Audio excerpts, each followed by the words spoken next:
আসসালামু আলাইকুম ভিউয়ার্স, আশা করি সবাই ভালো আছেন। আমিও অনেক ভালো আছি আপনাদের দোয়ায়। আজ আপনাদের সামনে একটি ভিডিও নিয়ে হাজির হয়েছি। ওই যে দূরে দেখা যাচ্ছে ওটি হচ্ছে একটি আদিবাসী গ্রাম। দেখতেই পাচ্ছেন আমি আদিবাসী গ্রামের উদ্দেশ্যে রওনা হলাম। আদিবাসী গ্রামগুলো একটু পাহাড়ের উঁচু টিলায় হয়, যার কারণে এরকম পথ পাকা পাকা উঁচু নিচু এরকম পথ অনেক রাস্তা পার দিতে হয়। আর পাহাড়ের রাস্তাগুলো হয় খুব সরু, দুইদিকে জঙ্গল,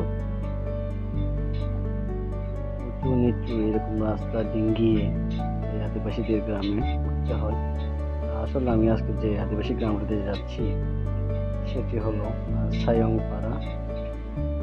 এই যে দূর থেকে দেখা যাচ্ছে, দেখুন এটি হচ্ছে সায়ংপাড়া। আমি এই গ্রামে একটু আজকে ঘোরার জন্য যাচ্ছি।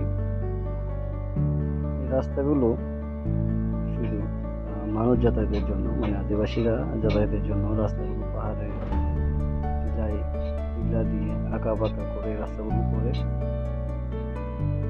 এই রাস্তাগুলো যারা নতুন আসে তাদের জন্য খুবই ক্রিটিক্যাল, খুব সাবধানতার সাথে হাঁটতে হবে, কারণ পাহাড় গেলেই আপনি চলে যেতে পারেন হচ্ছে অনেক গভীরে, কারণ রাস্তাগুলো হচ্ছে পাহাড়ের উপর দিয়ে ঘেঁষে ছোট ছোট সরু।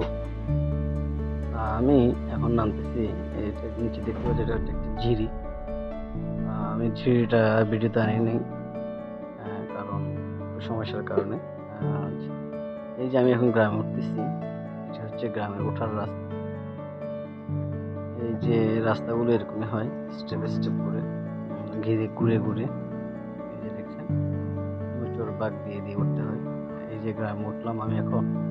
এটি হচ্ছে সেই সায়ংপাড়া আদিবাসী গ্রাম, আমরাও আদিবাসী।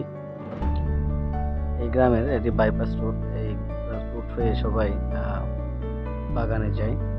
অনেকে জুম চাষ করে, আদা, হলুদ, আম, তারপর সেগুন বাগান, অনেক কিছু দেখতে পাচ্ছেন। এখানে কাঠুরিয়ারা সেগুন কাঠ কেটে ড্রেসিং করার চিত্র।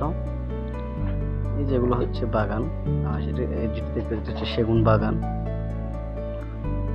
আমি এখন আরেকটি ঝিরি পার হচ্ছি।